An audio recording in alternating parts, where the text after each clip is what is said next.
ገነት መጮነ ገነት መጮነ በረሃው ሚካኤል ሕዝቡን ሲመራ ጸጋው ፈሰሰ በሙላት ታምነን ስንገባ ሚካኤል ቤት ታምነን ስንገባ ሚካኤል ቤት የፈርዖን ጦር ተመለስ በሉት በራምሴ አይደለም የዳነው ከሞት ደም ተኩሮና መዳን ጎበኖ የመሻገር ነው ሚካኤል ቀኑ የመሻገር ነው ሚካኤል ቀኑ ገነት መጮነ በረሃው ሚካኤል ሕዝቡን ሲመራው ጸጋው ፈሰሰ በሙላት ታምነን ስንገባ ሚካኤል ቤት ታምነን ስንገባ ሚካኤል ቤት ገነት ገነት መጮነ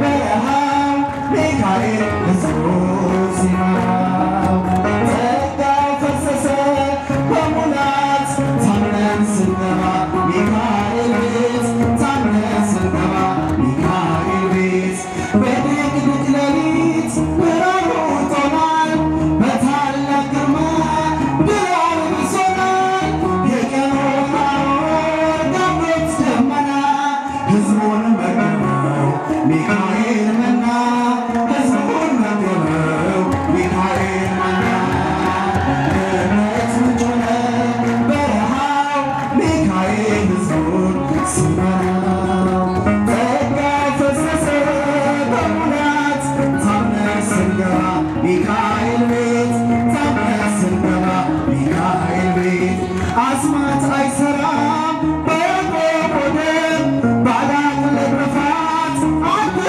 ከበር ተራጋምሰ መርቆን ገባ ሚካኤል ያየው የሕዝቡን እንባ ሚካኤል ያየው የሕዝቡን እንባ ገነት መጮነ በረሃው ሚካኤል ሕዝቡን ሲመራው ጸጋው ፈሰሰ በሙላት ሚካኤል ቤት ታምነን ስንገባ ሚካኤል ቤት አይነድፍም ከሱ የጠላት ቁጣ መሪሩን አይተን ከፊት ስንወጣ ተራራ ቢቆም የማይወጣው ቅዱስ ሚካኤል ሜዳ አረገው ቅዱስ ሚካኤል ሜዳ አረገው ገነት መጮነ በረሃው ሚካኤል ሕዝቡን ሲመራው ጸጋው ፈሰሰ በሙላት ታምነን ስንገባ ሚካኤል ቤት ታምነን ስንገባ ሚካኤል ቤት ገነት ገነት መጮነ በረሃው ሚካኤል ሕዝቡን ሲመራው ጸጋው ፈሰሰ ሚካኤል ቤት ታምነን ስንገባ ሚካኤል ቤት በስመ አብ ወወልድ ወመንፈስ ቅዱስ አሃዱ አምላክ አሜን። እግዚኦ ኩነኔከ ሀባ ለሀገር ወጽድቀከኒ ለቤተ ክርስቲያን አግርር ጸራ ታይተ እገሪሃ እቀብ ንግሳ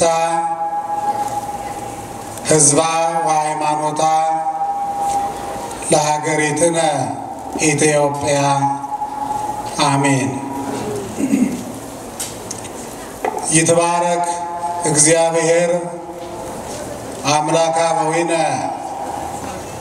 ዘአብጽሐነ እስከ ዛቲ ዕለት ለአገልግሎታችሁ ተመን የማይገኝለት ውሉደ ያሬድ ውሉደ ክህነት ሊቃውንተ ቤተ ክርስቲያን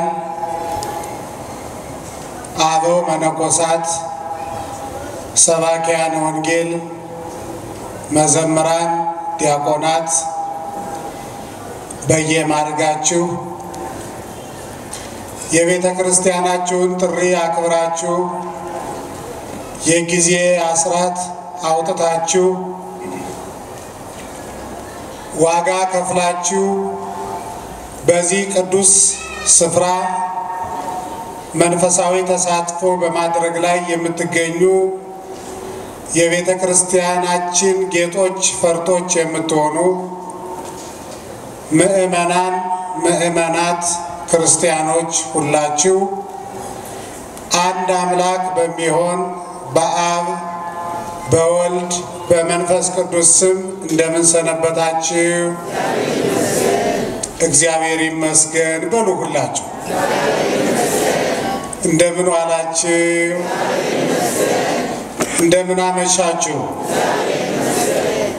አሜን።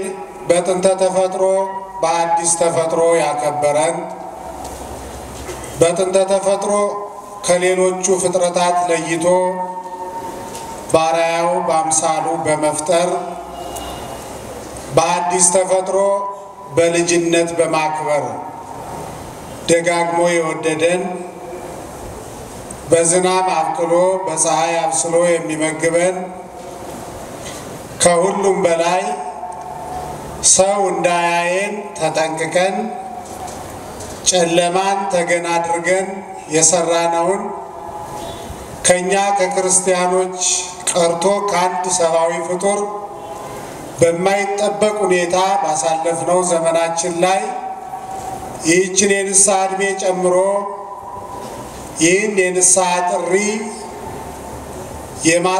የማጽናኛ ቃል እንድንሰማ እኛ ወደዚህ ቦታ ለመምጣት ካደረግነው ጥቂት ዝግጅት በበለጠ ልዩ መለኮታዊ ጥሪ የጠራን የሰበሰበን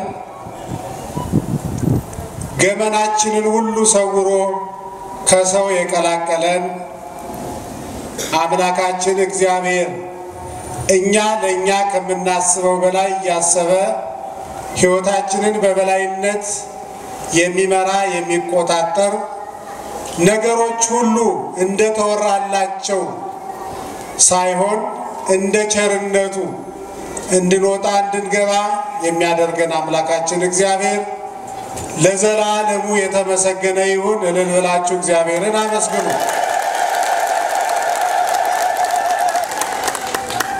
በምሴት ይደምጽ ብካይ ወበጽባህ ፍስሐ ማታ ለቅሶ ይሆናል ጧት ግን ደስታ ይደረጋል። መዝሙረ ዳዊት መዝሙር 29 ቁጥር 5 ላይ በሚገኝ የመጽሐፍ ቅዱስ ኃይለ ቃል መነሻነት የዕለቱን ታሪክ የእኛን ሕይወት የእግዚአብሔርን ቸርነት የመላእክትን ተራዳይነት የቅዱሳንን ብርታት ማዕከል በማድረግ እንደ እግዚአብሔር ፈቃድ እንማማራለን። አምላካችን እግዚአብሔር ማንነታችንን ሳይሆን መሰባሰባችንን ምክንያት አድርጎ በመካከላችን ተገኝቶ መርዶ በበዛበት ዓለም የምስራቹን እንድንሰማ ጥሩ እንቅልፍ እንድንተኛ ተረፈ ዕድሜያችን የተባረከ እንዲሆን በመካከላችን ተገኝቶ ጉባኤያችንን እንዲባርክልን መልካም ፈቃዱ ይሁን። አሜን። የተከበራችሁ ምእመናን ማሳሰቢያ አለኝ። ወደዚህ ቦታ ለመምጣት የተዋችሁት ስራ ያቋረጣችሁት ነገር አለ። ከደከማችሁ አይቀር ዋጋ ከከፈላችሁ አይቀር ከመጣችሁ አይቀር ካመሻችሁ አይቀር ልክ ለመምጣት ዋጋ እንደከፈላችሁ ህሊናችሁን ለመቆጣጠርም ዋጋ ክፈሉና የቤተ ክርስቲያኒቱን ሐሳብ የእግዚአብሔርን መልእክት ይዛችሁ ተመለሱ። እስከ መቼ የቤተ ክርስቲያኒቱ መልእክት ሌላ ያማኞች ሕይወት ሌላ ሆኖ እንኖራለን? ሲጀመር አሁን ርዕስ አውጥቶ ማስተማር ተገቢ ላይሆን ይችላል። ለምን ካላችሁኝ ዓለም ኑሮ ሕይወታችን አፍ አውጥቶ እያስተማረን ነው። በገሃዱ ዓለም ስርዓትና ደንብ መሰረት መምህራን አስተምረው ይፈትናሉ። ሕይወት ደግሞ ወይም ደግሞ ጊዜ ፈትኖ ያስተምራል። ዓለም ፈትና ታስተምረናለች። መምህራን አስተምረው ይፈትናሉ። ከሁለቱ በአንዱ ማለፍ አለብን። አሁን በየጊዜው የሚደርሱብን ፈተናዎች ፈትነውን መማር ካልቻል እዚህ መድረክ ላይ በተወሰነ ደቂቃ የምናስተላልፈው መልእክት ይህን ያህል ሚዛን ሊደፋ እንደማይችል ይሰማናል። በዚህ ዘመን ያልተማረ፣ በዚህ ወቅት ያልተማረከ፣ በዚህ ሰዓት ያልወሰነ፣ በዚህ ዘመን ንስሐ ያልገባ ከነ ኃጢአቱ ሊሞት አስቦ ይሆናል እንጂ መቼም ንስሐ ሊገባ አይችልም። የተከበራችሁ ምዕመናን ሲሆን ከመምህራን ቃለ እግዚአብሔር ሰምተን መማር ነበረብን። በሱ ወደ እግዚአብሔር መምጣት ሲያቅተን ለኛ ከኛ በላይ የሚያስበው አምላካችን እግዚአብሔር በብዙ ነገሮች እያስተማረ እየጠራን ይገኛል። ይህንን ጥሪ አልሰማም ማለት ጤነኝነት እንዳልሆነ መረዳት ይኖርብናል። አሁን ባለው ሁኔታ ንስሐ ያልገባ ሰው ካለ፣ አሁን አስራቱን ያልከፈለ ሰው ካለ፣ አሁን ለስጋው ለደሙ የበቃ ካልሆነ ትምህርቱን ትተን ልንጸልይለት ያስፈልጋል።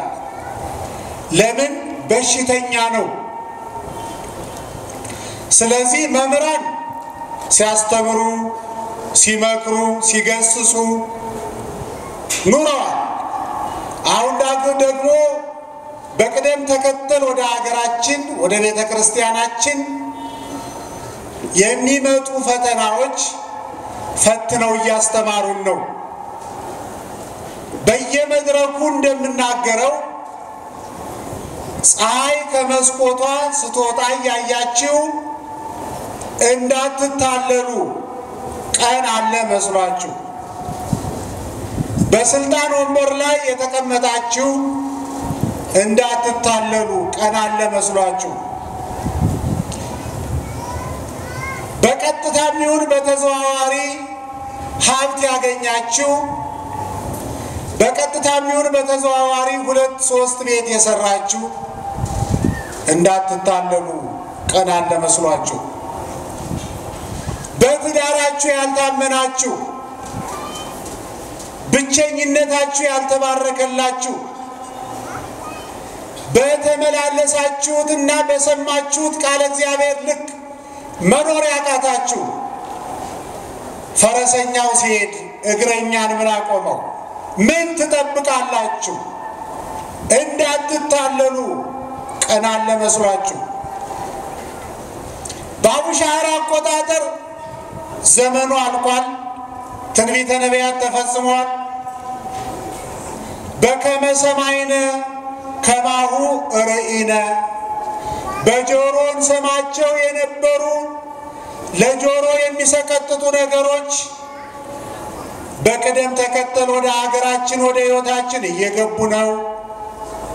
ሰው ወዳጁን አይደለም ራሱን ማመን እስኪያቅተው ድረስ በሰው መካከል እየኖረ ባይተዋር የሆነበት፣ ሆደ ባሻ የሆነበት፣ እየተማረ የደነቆረበት የሚያስጨንቅ ሰዓት ላይ መሆናችንን መዘንጋት የለባችሁ።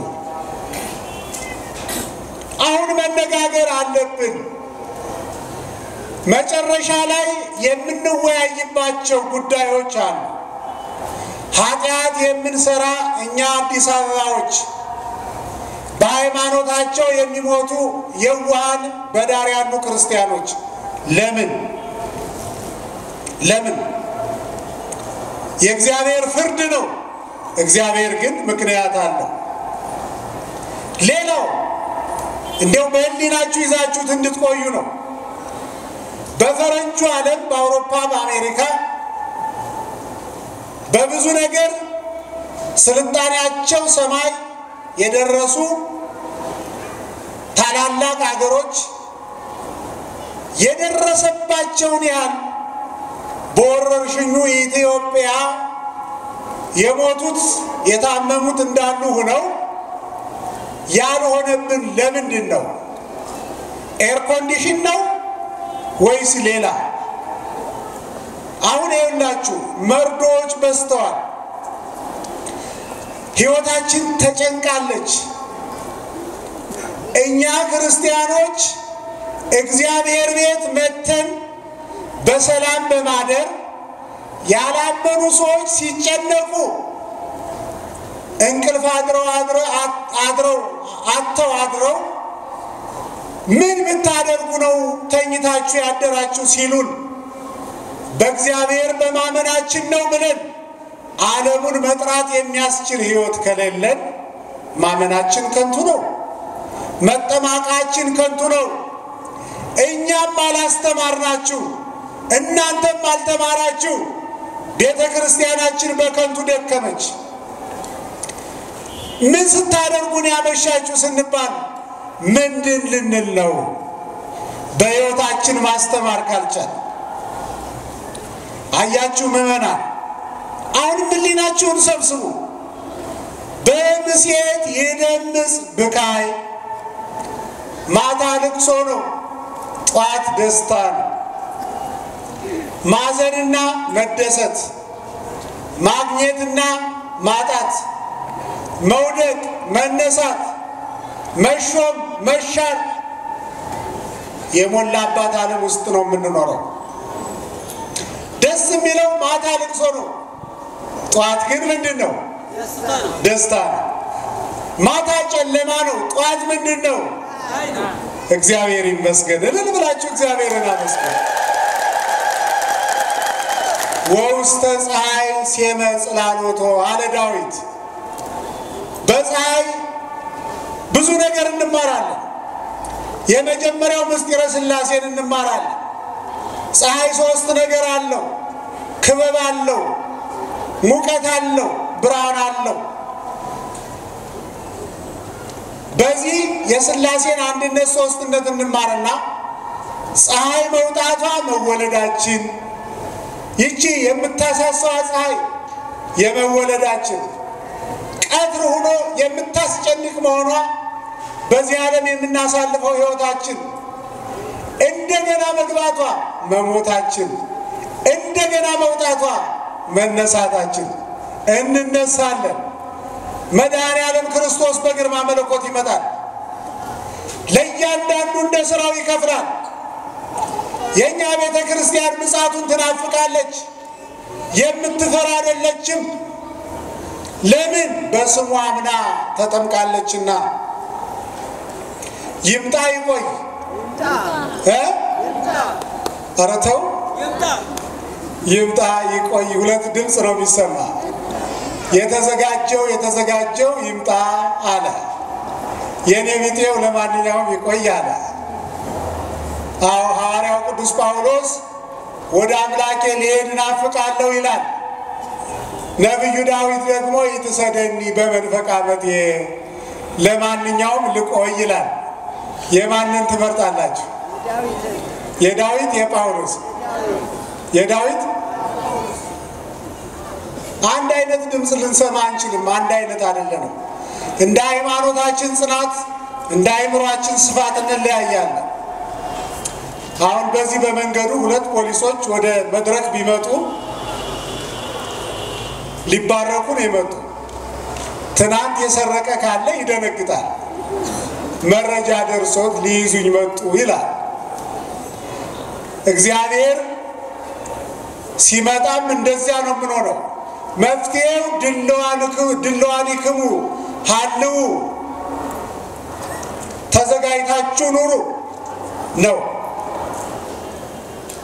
ስለዚህ ምዕመናን ማታ ልቅሶ ነው፣ ጧት ደስታ ነው።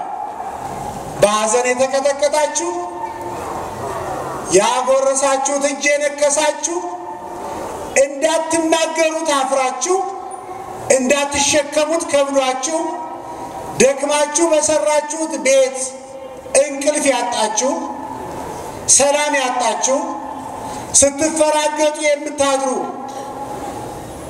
ብቻችሁን የምትነጋገሩ ጨለማ ሆኖ አድሮ ጨለማ ሆኖ ውሎ አያውቅም። ከጨለማው ቀጥሎ ምንድነው? ብርሃን ነው። ታሪክ ይቀየራል። ይህን በምን ማረጋገጥ እንችላለን? 5500 ዘመን በሲኦል የነበሩ ነፍሳት ወጥተዋል። 215 ዘመን በግብፅ ባርነት የቆዩ እስራኤላውያን ነፃ ወጥተዋል። እመቤታችን ከ3 ዓመት ከ6 ወር በኋላ ተመልሳለች። በምሴት ይደምጽ ብካይ ነፍሳት ወደ ሲኦል ሲወርዱ ሐዘን ነበረ። ወበጽባ ፍስሐ ጽባ ያላት አዲስ ኪዳን ነው። ክርስቶስ ሰው የሆነባት መርገም የተወገደባት በረከት ለሰው ልጅ የታደለባት የክብሩን አጥቶ የነበረ የሰው ልጅ ወደ ቀደመ ክብሩ ብቻ ሳይሆን ዕፀ በለስ የበላበት ጉዳይ ተፈጽሞለት ማዕርገ መላእክትን እንደ ጫማ ተረግጦ በዘባነ ኪሩብ ተቀምጦ ከገነት ያስወጡትን የመላእክትን ምስጋና የሚቀበልባት ዓመተ ምሕረትን ጽባ ይላታል። በምሴት ይደምጽ ብካይ ነፍሳት ወደ ሲኦል ሲወርዱ ሐዘን ሆነ። ወበጽባ ፍስሐ እለ ውስተ ሲኦል ጻኡ ወእለ ውስተ መቃብር ተከሰቱ ወርዩ ብርሃነ አብየ ብሎ ነፍሳትን ነፃ ሲያወጣ ደስታ ሆኗል።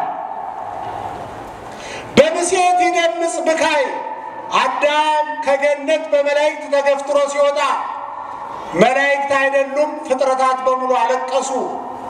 ወበጽባ ፍስሐ አምላክ ሰው ሲሆን ሰው አምላክ ሲሆን መላእክት ከሰው ጋር ስብሐት ለእግዚአብሔር በሰማያት ወሰላም በምድር ስምረቱ ለሰብእ ብለው አመሰገኑ። በምሴት ይደምጽ ብካይ ሁለተኛ ነገሥት ምዕራፍ 18 ላይ እንደተጻፈ ሰናክሬም ኢየሩሳሌምን ሊያጠፋ ሲመጣ እስራኤላውያን አለቀሱ። ፎከረ ሰናክሬም ኢየሩሳሌምን አጥፍቼ ሕዝቡን ማርኬ ቤተ መቅደሱን አቃጥላለሁ እያለ ፎከረ። ለሕዝቅያስ ለንጉሡ ደብዳቤ ጻፈ።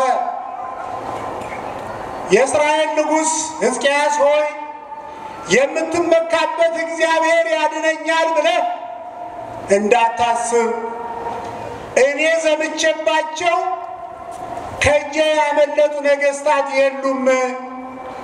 ዝም ብለህ እጅ ስጥ አለው። ሕዝቅያስ ፉከራውን ትቶ በትዕቢት ተነፍቶ ሰናክሬም የጻፈለትን የትዕቢት ደብዳቤ ይዞ ወደ ቤተ መቅደስ ገባ። ሰማዩን ምድሩን ባሕሩን የብሱን ፈጥረ የምትገዛ እግዚአብሔር ሆይ መምለክ የጣዖት ሰናክሬም የጻፈልኝን ደብዳቤ ታውቃለህ። ኢየሩሳሌም እንዴት ትጠፋለች?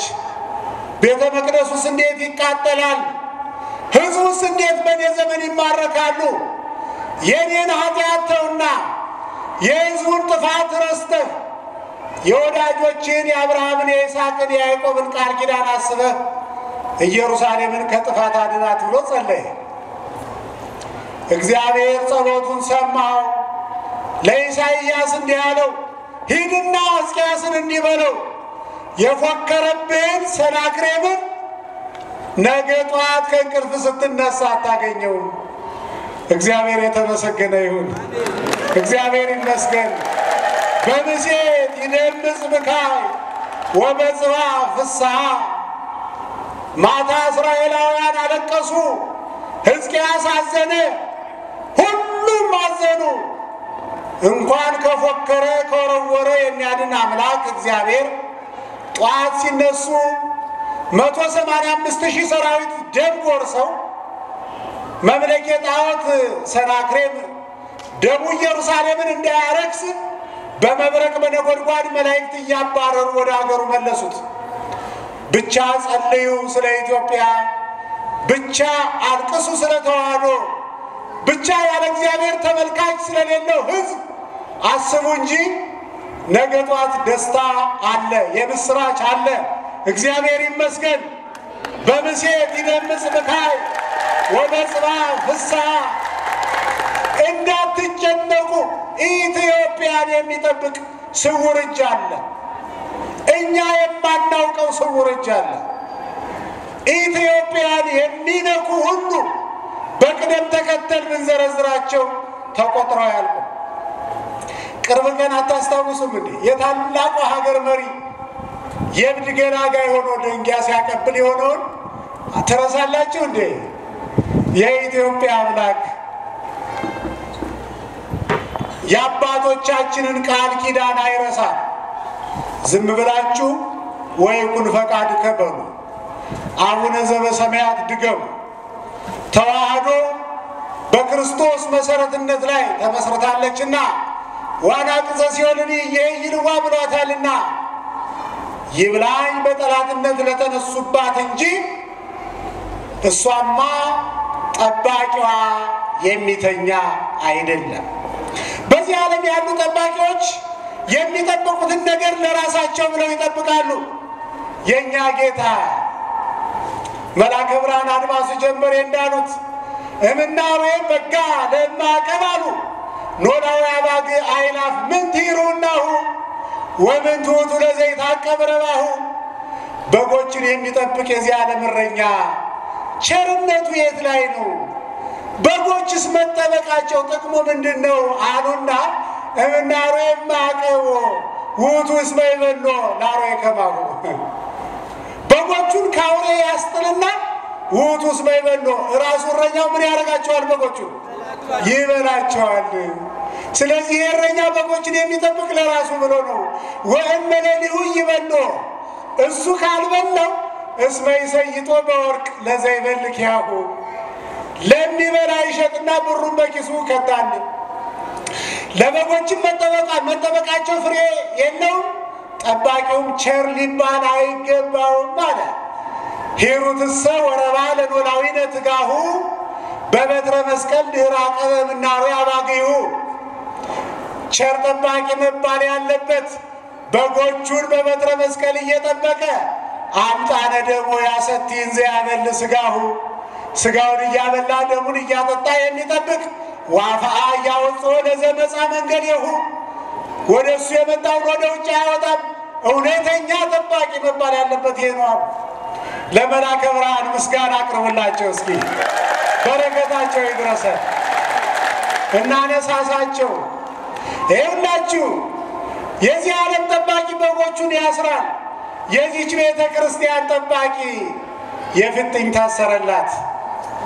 የዚህ ዓለም ጠባቂ በጎቹን ለራሱ ጥቅም ይጠብቃል። የዚች ቤተ ክርስቲያን ጠባቂ ለዚች ቤተ ክርስቲያን ራሱን እስከ መስቀል አሳልፎ ሰጠ። የዚህ ዓለም ጠባቂ በጎቹን ይሸጣል። የዚች ቤተ ክርስቲያን ጠባቂ 30 ብር ተሸጠላት። ዋጋ ተከፍሎብናል ምዕመናን። እንደፈለግን ልንኖር አይፈቀድልንም። በደብር የተገዛን በስነ ስርዓት ልንኖር ይገባል። እርካሽ ቦታ የምንገኝ ተራ ስራ የምንሰራ ይሄንን ውለታ ረስተን ነው። ጠባቂያችን አይተኛም። ጠባቂያችን አያችሁ፣ የዚህ ዓለም እረኛ በጎቹን ያስራል፣ እሱ ታሰረ። ይሸጣል፣ እሱ ተሸጠ። የሰረቀ ይሁዳ የታሰረ መድኃኔዓለም። ይገርማል። ይሄ ፍርደ ገምድል የሆነ ዓለም የፍጥኛ አስሮ ገረፈው። ያ ሁሉ ደም ለማን ፈሰሰ? ለእኛ። ያን ያሰበ አይምሮ፣ ይሄን ያልዘነጋ ጭንቅላት እርካሽ ስራ ይሰራል። በፍጹም ተራ ቦታ ተገኝተው ከራሳቸው አልፎ ቤተ ክርስቲያንን ያሰደቡ የቤተ መቅደሱ ጸሎት እግዚአብሔር ፊት እንዳይደርስ ደመና የሆኑ ክርስቲያኖች ለፍርድ ሳይቀርቡ፣ ምንደኞች ለፍርድ ሳይቀርቡ ሙዳየ ምጽዋት የገለበጡ በሁለት ፔሮል የሚፈርሙ አጭበርባሪዎች ለፍርድ ሳይቀርቡ እግዚአብሔር ምሕረቱን አይለቅም። ሁላችን ንስሐ ስንገባ ቸርነቱን በበነጋው በደስታ እንቀበላለን። በምሴት ይደምጽ ብካይ ሕዝቅያስ ንጉሡ ሲታመም ታሪከ ነገሥት ካልዕ ምዕራፍ 20 ላይ እስራኤላውያን አለቀሱ። ንጉሳችን ዓለም ሊሞት ነው ብለው። ለምን? የንጉሥ ሞት የፀሐይ ርበት ነውና። ፀሐይ ስትገባ ጨለማ ነው። ንጉሥ ሲሞት ሀገር ይሸበራል፣ ይጨነቃል፣ ሰላም የለም። ሰላም ትልቅ ገንዘብ ነው። ምዕመናን ርግብ የሚለቁ ሰዎች ስለ ሰላም በሰላም የሚቀልዱ ናቸው። ስለ ሰላም የሚደሰኩሩ ትራክት የሚበትኑ ቀልደኞች በሰላም የሚያሾፉ ናቸው። ሰላምን ማረጋገጥ የሚቻል ርግብ በመልቀቅ ሳይሆን ከሰላም አለቃ ከመድኃኔዓለም ጋር በንስሐ መታረቅ ስንችል ነው። ንስሐ መግባት አልቻልንም። እናንተ ቤት ውስጥ ብዙ ችግር አለ። የእግዚአብሔርን አስራት የበላ ክርስቲያናዊ ግዴታውን መወጣት ያቃተው ብዙ መንጋ አለ። እኛ ቤትም ችግር አለ። ተዋህዶ የተጠራችበትን ዓላማ ስትፈጽም አፍሪካ በቅጡ ትሆናለች፣ ኢትዮጵያ ሰላም ታውጃለች። መጀመሪያ የእኛን የቤት ስራ ጨርስና ስለ ሌሎች እንነጋገራለን። በምሴት ይደምጽ ብካይ ሰናክሬም ሲታመም ይቅርታ ሕዝቅያስ ሲታመም እስራኤል አለቀሱ። ወበጽባ ፍስሐ ንጉሳችን እንዴት ሆነ እያሉ እየተላቀሱ ወደ ቤታቸው ሄዱ። እንቅልፍ ሳይወስዳቸው አደሩ። በመነጋው ሳይነጋ መጥተው ንጉሳችን እንደምን አደርክ አሉት። በእናንተ ጸሎት በእግዚአብሔር ቸርነት በሽታዬ ሁሉ ገደል ገብቶልኝ በሰላም ተኝቼ አደርኩ አላቸው። ወበጽባ ፍስሐ እግዚአብሔር ይመስገን፣ እግዚአብሔር ይመስገን። በምሴት ምን ይሄ ብቻ አይደለም እኮ ምን አለው ሕዝቅያስን ምንድነው አልጋውን መኝታውን ወደ ኢየሩሳሌም አዝሮ ሲጸልይ አደረ። እግዚአብሔር ምን አለው? ወሰኩከ አሰርተ ወአምስተ ክራማተ በዲበ ክራማቲከ ሕዝቅያስ ሆይ ከበሽታ መዳን ብቻ አይደለም የሰናክሬምን 15 ዓመት ዕድሜ ለአንተ ጨምሬልሃለሁ። ደስ ብሎ ዘመንን አሳልፋለሁ። ደስ ይበላችሁ ምዕመናን። በምሴት ይደምጽ ብካይ ንግባይኬ ሀበ ጥንተ ነገር እስራኤላውያን በረሃብ ምክንያት ወደ ግብፅ ሲሰደዱ የዛሬው በዓል ይደምጽ ብካይ አዘኑ። ረሃብ ኮነ በበብሔሩ ወፈድፋደሰ በከነዓን ጸና። በየሀገሩ ረሃብ ነበረ፣ ይልቁንም በከነዓን ጽኑ ረሃብ ሆነ። ወደ ግብፅ ወረዱ። በጣም ይገርማል። ግብፅ እህል ይሰፍር የነበረ ግን የእስራኤል ልጅ ነበረ፣ ዮሴፍ ነበረ። እግዚአብሔር ይመስገን ተስካሩ ተበልቷል፣ ሙቷል ተብሎ ተለቅሶለታል። የሞቱትን አስነስቶ ታምራት የሚያደርግ አምላክ ሙሴን ከባህር አውጥቶ እስራኤልን እንዲመራ አደረገ። ዮሴፍን ከተሸጠበት ሀገር ዘመዶቹን ብቻ አይደለም ዓለምን እንዲመገብ አደረገ። ጎረቤት ተስፋ የቆረጠባችሁ፣ ጠላት የሚጠቃቀስባችሁ፣ ወላጆቻችሁ ሳይቀሩ ተስፋ የቆረጡባችሁ ወጣቶች እግዚአብሔርን ተስፋ አድርጉ። በእናንተ አድሮ እግዚአብሔር የሚሰራውን ስራ አናውቅም። እግዚአብሔር አንዳንድ ጊዜ ታሪኩ ከተደመደመ በኋላ ታሪክ ሲያሰራ እናውቃለን። ወንድሞቹ ሽጠውታል። 30 ብር ወደ ግብፅ ወረደ። አምላኩ አብሮት ወረደ። ተያዥ በሌለበት መታወቂያ በማይገኝበት ከተማ ጠቅላይ ሚኒስትር ሆኖ ተሹሞ በዚያ የጭንቅ ሰዓት ለተራቡ ሰዎች ይሸጥ ነበር። 30 ብር የሸጡት ወንድሞቹ ተርበዋል። በምሴት ይደምጽ ብካይ እስራኤላውያን ዛሬ ከ215 ዘመን የቅኝ ግዛት ኑሮ በኋላ ነፃ የወጡበት ቀን ነው። 430 አይደለም 215 ዘመን በግብፅ 215 ዘመን በከነዓን ሲደመር 430 በባርነት የኖሩ 215 ዘመን ነው። ታሪክ እንዳይዛባ በጥንቃቄ መተረክ ለሰው ጆሮ ማድረስ ተገቢ ነው። 400 ዘመን አይደለም። በግብጽ በባርነት የኖሩ 215 ዘመን ብቻ ነው። 430 የሚል ጽሑፍ ካገኛችሁ በከነዓን የኖሩትን ጨምሮ ቆጥሮ ስለሆነ በምሴት ይደምጽ ብካይ እስራኤል ወደ ግብጽ ሲወርዱ ሐዘን ሆነ። ወበጽሐ ፍስሐ ከ215 ዘመን በኋላ በሰማይ ቅዱስ ሚካኤል እልልታ እልልታ፣ በሰማይ ቅዱስ ሚካኤል በምድር ነቢዩ ሙሴ እየመሩ 215 ዘመን በጭንቅ የኖረውን ሕዝብ እየመሩ ወደ ከነዓን ሲወስዱ በጽባሕ ፍስሐ ደስታ ተደረገ። እግዚአብሔር ታሪክን እንደሚቀይር አይደለም ወይ እኚህ ታሪኮች የሚነግሩ?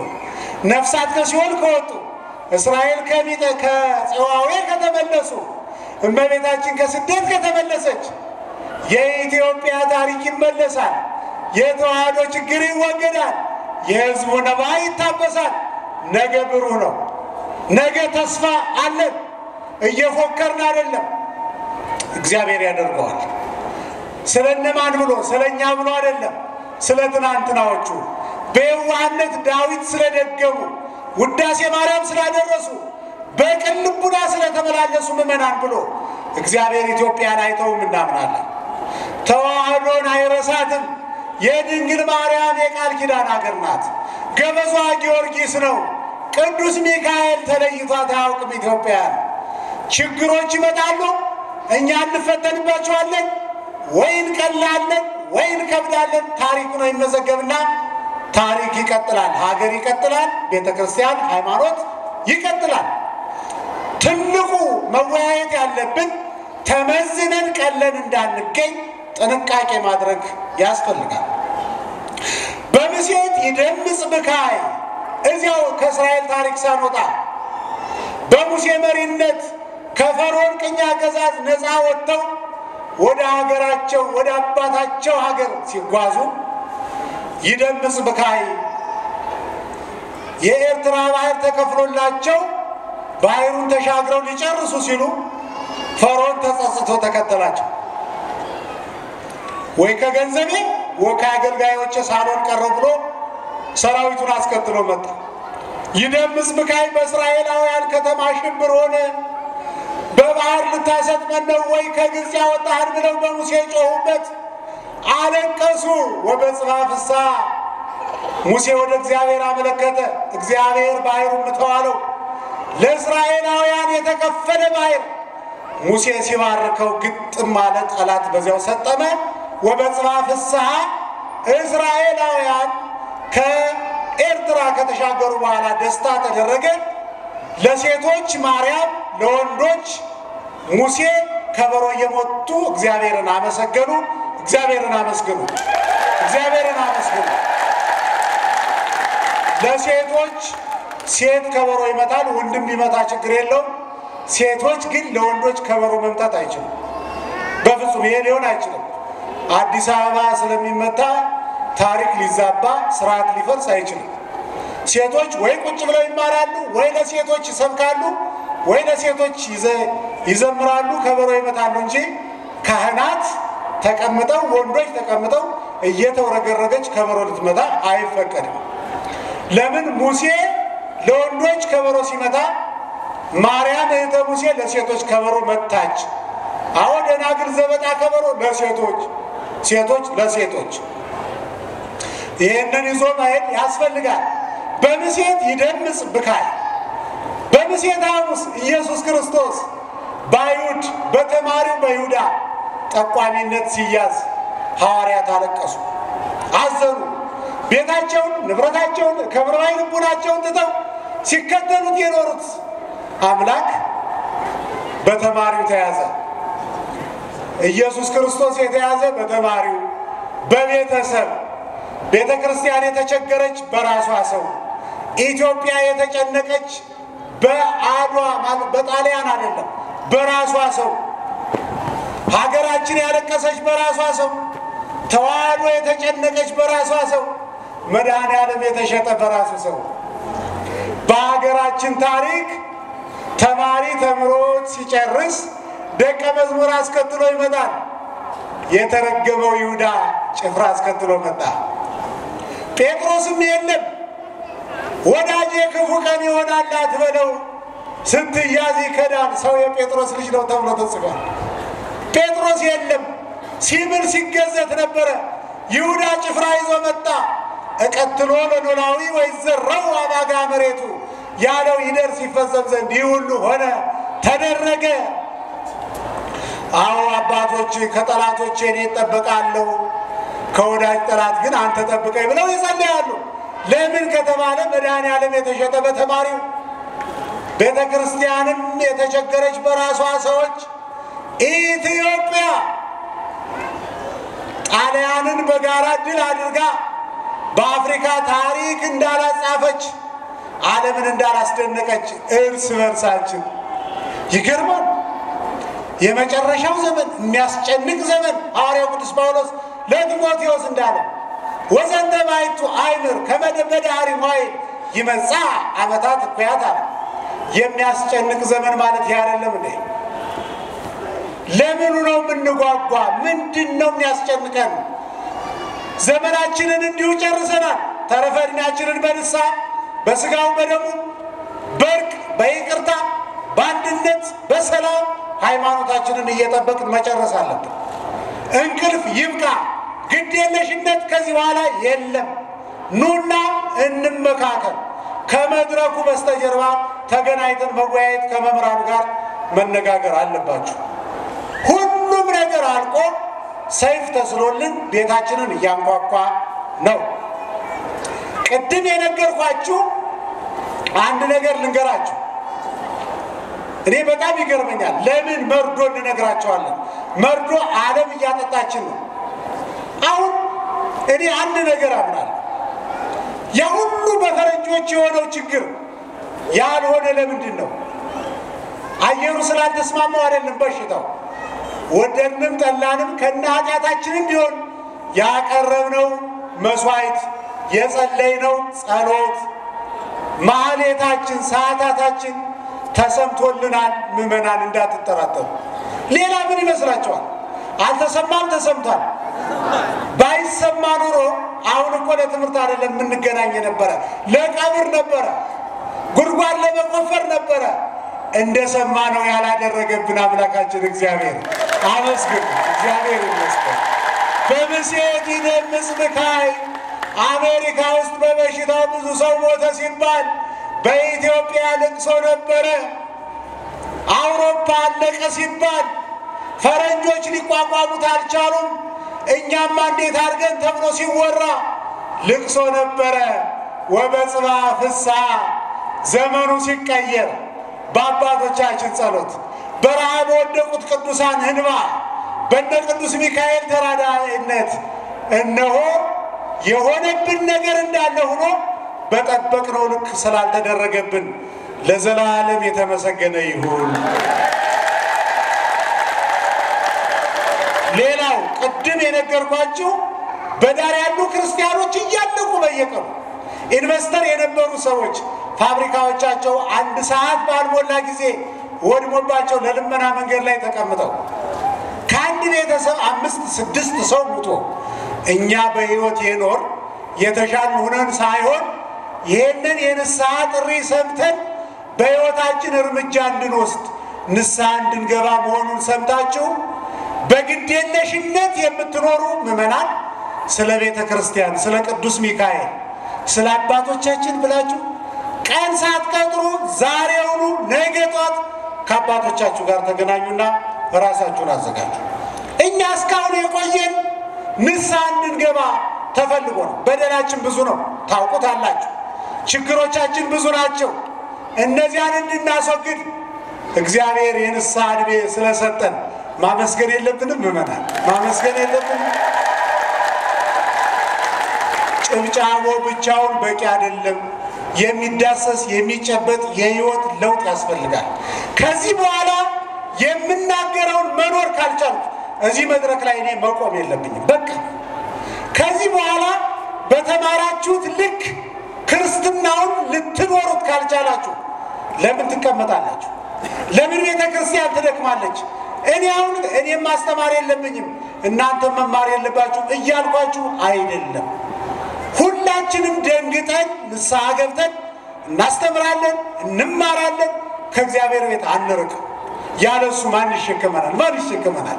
የእናት ክንድ ይዝላል፣ ወዳጅም ይሸሻል፣ ስም ያወጣል። እናትም እኮ እንደ ሁኔታው ነው አይደለም እንዴ? ሲሳካልን ሳይጠይቋት ስለኛ ታወራለች፣ ካልተሳካልን አፏን ትመታለች፣ ቀዝቀዝ ትላለች። ማን ነው የሚሸከመን? የተሸከመን አምላክ የተመሰገነ ይሁን። አዎ በምሴት ይደምጽ ብካይ በኦሪት ምሴት ያላት ኦሪትና ሐዋርያው ቅዱስ ጳውሎስ በሮሜ መልእክቱ ሀለፈት ሌሊት ወመጻት መዓልት ይላል። ሌሊት ኦሪት አለፈች፣ መዓልት ወንጌል መጣች። ለምንድን ነው ሌሊት ያላት? ሀብት ስሬት አታሰጥም፣ መንግሥተ ሰማያት የሚያስገባ ቁመና የላትም። ወበጽባ ወንጌል ፍስሐ። በኦሪት ስንኖር ልቅሶ ነበረ፣ በወንጌል ግን ደስታ ሆነ። በምሴት ይደምጽ ብካይ በዚህ ዓለም ስንኖር ልቅሶ ነው። ብንበላ ቁንጣኑ ጥጋቡ፣ ስንራብ ረሃቡ መከራ ነው። ስናገኝ መከራ፣ ስናጣ መከራ፣ ስንተኛ መከራ፣ ስንነቃ መከራ፣ ስንሾም መከራ፣ ስንሻር መከራ መከራ። አዎ ወበጽባ ፍስሐ ሙተን የዓለም አልፎ ስንነሳ በመንግሥተ ሰማያት ካገኙ ማጣት ከገቡ መውጣት የሌለበት ፍጹም ደስታ ይሆናል። ሐዋርያው ቅዱስ ጳውሎስ አለ ለመተነስተን የተማይደረነ ዘበምት የዓለም ቢያልፍ እንዳትጨነቁ ብነ ማይደር ዘበሰማያት ዘኢገብሮ ደሰባ። የሰው እጅ ያልሰራው ሰማያዊ ቤት አለን፣ ሰማያዊ ቤት አለን። በምሴት ይደምጽ ብካይ በሀገራችን በቤተ ክርስቲያናችን ተደራራቢ ነገሮችን ሰማዝነን ነበር። ወበጽባ ፍስሐ በሽታው እየቀለለ ጦርነቱ እየቀለለ ሰላማችን እየተመለሰ ሰው ንስሐ እየገባ አንዳንድ ጊዜ በሽታው እስኪ እንደ ዘንድሮ ችግረኞች የኔ ቢጤዎች የተረዱበት ዘመን አለ እንዴ? ታስበው የማያውቁ ሰዎች እንዲታሰቡ እግዚአብሔር አደረገ። መከራ ሲመጣ ደነገጠ ባለ ሀብቱ። ቋጥሮ የነበረውን ፈታ፣ ደብቆ የነበረውን አወጣ።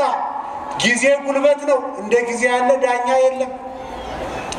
ዘመኑን መዋጀት ያስፈልጋል። ስለዚህ ይህ ርዕስ ዛሬ የተመረጠበት ምክንያት 215 ዘመን በግብፅ ባርነት ይኖሩ የነበሩ እስራኤላውያን ከግብፅ የወጡበት በመልአኩ በቅዱስ ሚካኤል በሊቀ ነቢያት በሙሴ አማካኝነት ነፃ የወጡበት ቀን ስለሆነ ነው። እስራኤልን ነፃ ያወጣ አምላክ ሀገራችንን፣ ቤተ ክርስቲያናችንን፣ ህዝበ ክርስቲያኑን ነፃ ያወጣልን፣ ለንስሐ ሞት ያብቃን፣ የሁላችንን ፍጻሜ ያሳምርልን፣ ከማናውቀው ከማንችለው ፈተና ይሰውረን፣ ተረፈ ሌሊቱን ይባርክልን። ወስብሐት ለእግዚአብሔር።